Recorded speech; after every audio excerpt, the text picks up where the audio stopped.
order flow narrative, levels narrative, volatility narrative, components narrative. Two-lot trade.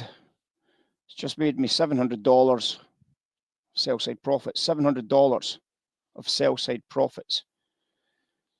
It was into a spring trade level here. We had a lean at that point.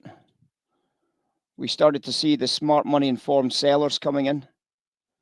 We saw the buyers getting exposed to some jamming at the top edges. We started to see that the NASDAQ was offering some sellers coming in from the number 1 hedge fund, the number 2 option fund.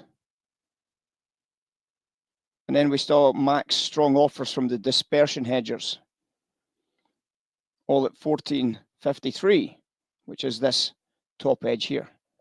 And from that price onwards, that little 2-lot has generated nearly $1,000 a downside projection. Nearly $1,000, guys. That is simply brilliant. And it's not that difficult because it's in your trade log, so everybody's got access to that information. Everybody's got access to being able to read it and ask the question, do I like it?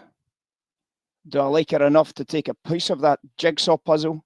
Do I know that there's a level there that I can lean against? Do I like it enough that the book is selling behind me? Do I like it enough that I have enough evidence to call this a benchmark? Is there enough evidence to call that a benchmark sell?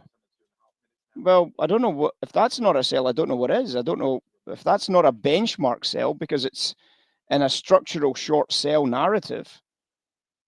We've seen the max trigger coming in 3 times at this pullback price of about 970s.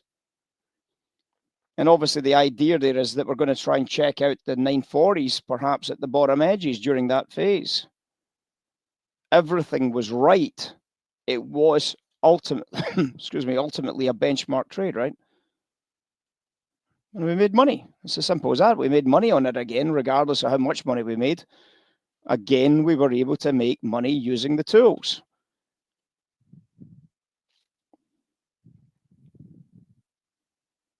And that's a trade that you can actually take from the tool set. You don't have to take every trade. You just acknowledge that they're there and then ask the question, do I want a piece of it?